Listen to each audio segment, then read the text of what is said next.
Hey, Christian here with Fireworks and Marketer. Let's dive into the content I went over in my last email.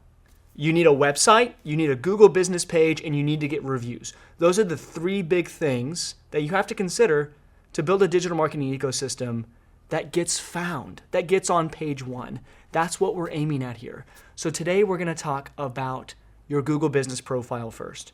This profile was formerly called Google My Business. It's now called Google Business Profile. If you don't know what it is, this is where you see reviews for a business on Google. You can get directions to them. You can click to visit their website, right? You can call them. You see it every day if you're a user of Google's search algorithm, which most of us do. We use Google daily. But you don't know exactly how to work on your business's Google profile. I'm going to give you a couple of shortcuts. The first thing is you need to have a profile. Some of you might already have this, but let's not assume all of you do. The steps that you need to go through is, I'm going to give you a freebie. Go to business.google.com and you can claim and set up your own page. That's step one. Many of you will already have this page. You might not have access to it. You might have a page existing on the internet that you don't actually have claimed within your own account. But let's assume that you do. Let me just give you a couple of tips.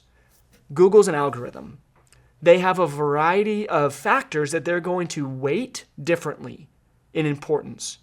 And one of the big factors is anything on the back end of your Google business profile is what we would call something you can optimize.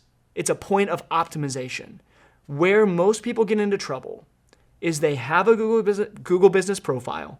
They might even have a couple of reviews, but they have never pulled every lever they can on the back end of that profile.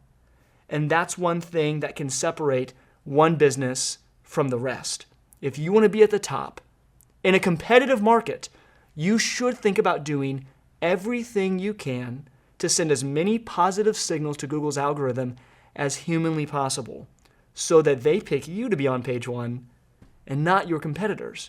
And again, that's a back-end stuff you don't see when you're just doing a search for best fireworks stand near me. The ones that show up at the top typically have done this work on the back end. But also, generally speaking, part of why we exist is our industry is generally fairly inept and poor at doing local SEO, local search engine optimization, optimizing for these localized profiles. So I'm giving you some ideas, but this is something we do for our customers so that you can focus on running your business and we can focus on making the algorithm like you better. So that's point number one, your Google business profile in the back end. In our next video, in our next email, we'll get into reviews, and then we'll go to website. Thanks. Look forward to talking with you soon.